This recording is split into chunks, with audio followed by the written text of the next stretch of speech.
Okay, so once you have the cylinder, make sure that you've worked out any inconsistencies or any lumps and bumps. So just get rid of any of that. If you don't have a wooden spoon at home that you could spare or sacrifice to do this part, then use the ruler that came in your art kit. And you could smooth it out using the ruler. That helps get out any inconsistencies. The tools that I've enclosed that you're going to have sent home to you is like this wooden angle tool, and you can certainly use this too to get rid of any inconsistencies, because when you're carving into the luminary, you don't want to have a lump and bump to deal with. So once you're good, you've worked out all the sides, everything looks straight, and it's just like a cylinder should be. You're going to take your design, your template, and you're going to actually wrap it around. Now, what you can do, like mine doesn't quite fit 100%, which is okay. Mine's a little bit bigger. You make registration marks. For the most part, what students did also is put a piece of tape here so it'll stay. You can put a little water there. The water will stick to the clay. And then I like to hold mine in the hand, and I just make little dots. If you don't have a push pin at home, what you can do is straighten out a paper clip. And what you're doing is basically making a connect the dots for yourself. So even if you're making the paper luminary, the next step after you do all this dot cutting, you're going to need some form of knife. Now, I'm thinking, depending on the kind of steak knives you have, you can use a steak knife, but ideally try to have it so that somebody could bring you or get you an X-Acto knife. And I'll show you with an X-Acto knife.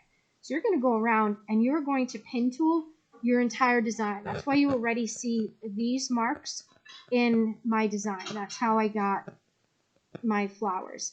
Now, when I created this design, we were actually all home when I was doing this part of it.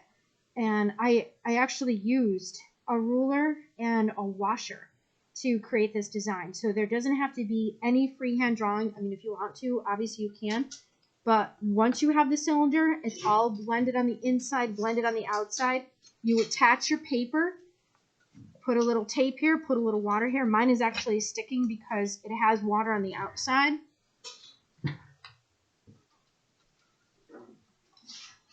Okay, so then when you're all set, you've done all the dots. Now, obviously, I haven't done that here, but for the sake of time, so the video is short and easy to send, you're going to take off your paper and you're going to see all the dots. So now it's connect the dots.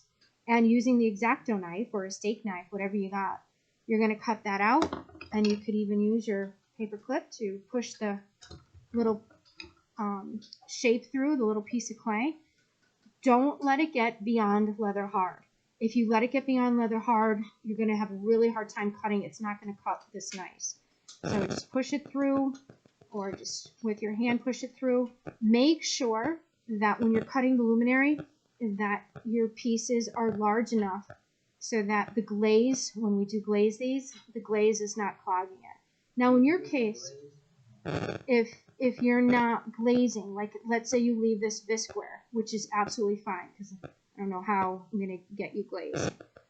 If you leave this bisqueware, it certainly would work because you're not putting food in this, you're only putting a candle in this. And if you want, you could have designs, like if I'm making a flower, I can have just a line. There's no reason why you can't have lines also in your design and then have cutouts here and there. The video that we saw, that artist actually cut out the entire luminary full of shapes. You can do that as well. That's up to you. But this is the next step, and the final progression is this. Once you have cut out all your shapes, send me a picture of it. The only thing I would ask you to do at that point is just to smooth out the openings. You don't want these to be sharp. You can take a Q-tip at home and just blend everything smooth in a little water. And I hope this helps.